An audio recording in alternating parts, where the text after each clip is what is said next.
గౌరవ సభ్యులు రమణారావు గారు, సిఎస్ రమణారావు గారు.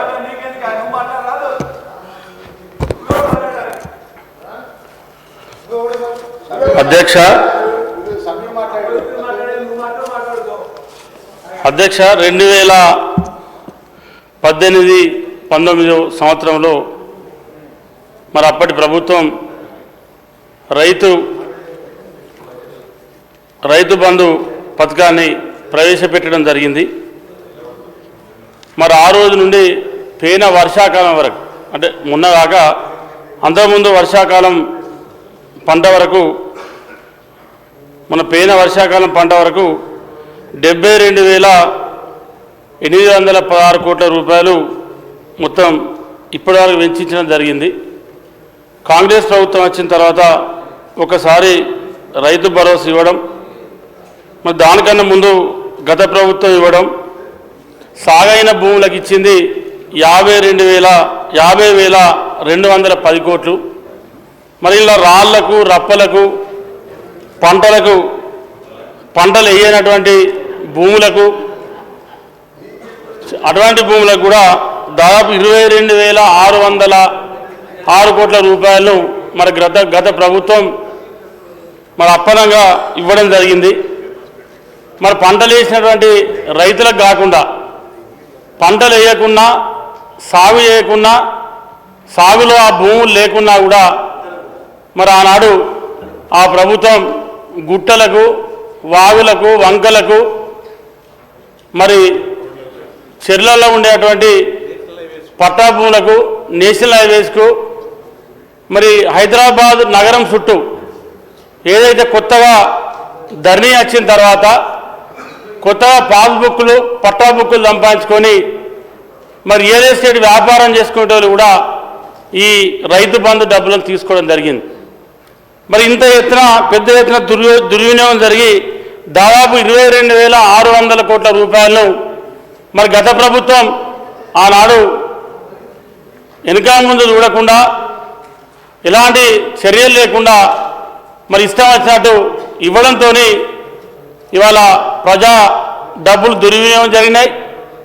మరి ఏదైతే రైతులకు చెందాల్సినటువంటి డబ్బులు ఇవాళ పెద్ద పెద్ద వ్యాపారవేత్తలకు, రియల్ ఎస్టేట్లకు, మరి ఎవరైతే పెద్ద పెద్ద భూస్వాములు ఉన్నారో వాళ్ళందరూ కూడా ఇవాళ 100 ఎకరాలు ఉన్న వాళ్ళకు కూడా వాళ్ళు హైదరాబాద్లో ఉంటారు, గ్రామాలలో సంబంధం ఉండదు, వ్యవసాయంతో సంబంధం ఉండదు. ఇక్కడ రియల్ ఎస్టేట్ చేసి మరి అక్రమంగా సంపాదించుకున్నటువంటి భూములు ఏవైతే ఉన్నాయో మరి ఆ భూములకు కూడా పెద్ద ఎత్తున రైతు బంధు ఇవ్వడం జరిగింది. మరి ఇవాళ ఏదైతే మంత్రి తుమ్మల నాగేశ్వరరావు గారి ఆధ్వర్యంలో మరి షార్ట్ డిస్కషన్ పెట్టి ఈ ఏసంగి పంట నుండి సంక్రాంతి తర్వాత నుంచి రైతు భరోసా ఇవ్వాలని చెప్పి మరి ప్రభుత్వం నిర్ణయించుకోవడం, దానికి అనుగుణంగా ఇవాళ అసెంబ్లీలో చర్చ పెట్టి అన్ని రాజకీయ పార్టీల అభిప్రాయాన్ని తీసుకొని, మన అందరి సభ్యుల అభిప్రాయాన్ని తీసుకొని ఈ కార్యక్రమాన్ని ముందుకు తీసుకుపోవాలని చెప్పి ప్రభుత్వం భావిస్తూ ఉంది. ఇవాళ నాది ఒక చిన్న సూచన అధ్యక్ష, మీ ద్వారా మరి ఏదైతే అది వర్షాకాలం పంట కానీ, యాసంగి పంట కానీ, ఏదైతే రైతు పండించినటువంటి పంటకు ఏ రైతు అయితే పంట పండిస్తూ ఉన్నాడో ఆ రైతుకే రైతు భరోసా ఇస్తే బాగుంటుంది అనేది ఒక ఆలోచన చేస్తే బాగుంటుందని చెప్పి నేను సూచన చేస్తూ ఉన్నా. ఎందుకంటే ఇవాళ చాలా మట్టుకు మరి పంట లేకున్నా ఇలా రైతు భరోసా తీసుకొని మరి వాళ్లకు ఎలాంటి పంట లేకున్నా మరి వాళ్ళు ఇవాళ రైతు భరోసాను ప్రభుత్వం నుండి గతంలో రైతు బంధు తీసుకున్నారు.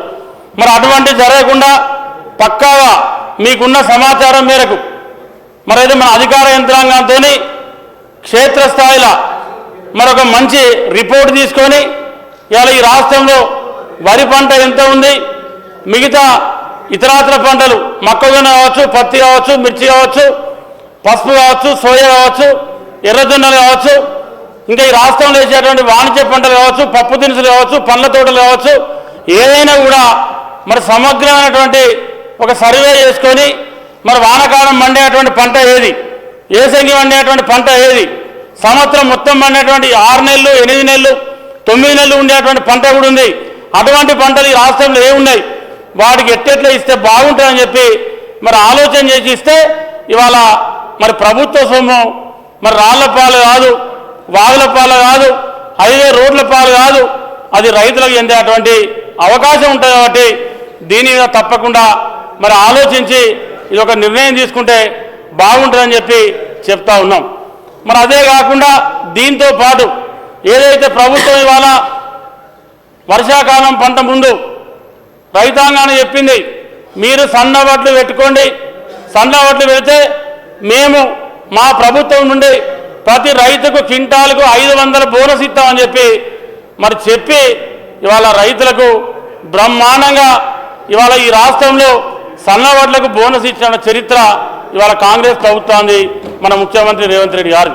మరి ఆనాడు అప్పున్నటువంటి ప్రభుత్వం రైతులకు చెప్పింది, అప్పున్నటువంటి నాయకుడు చెప్పిండు, అప్పున్నటువంటి ముఖ్యమంత్రి గారు చెప్పారు, మీరు సన్న వడ్లు పెట్టండి, దొడ్డు వడ్లు వద్దు, సన్న వడ్లు పెడితే రైతులకు మేము బోనస్ ఇస్తామని ఆనాడు చెప్పి రైతులకు ఆనాడు మరి బోనస్ ఇవ్వకుండా అప్పటి ప్రభుత్వం మోసం చేసింది.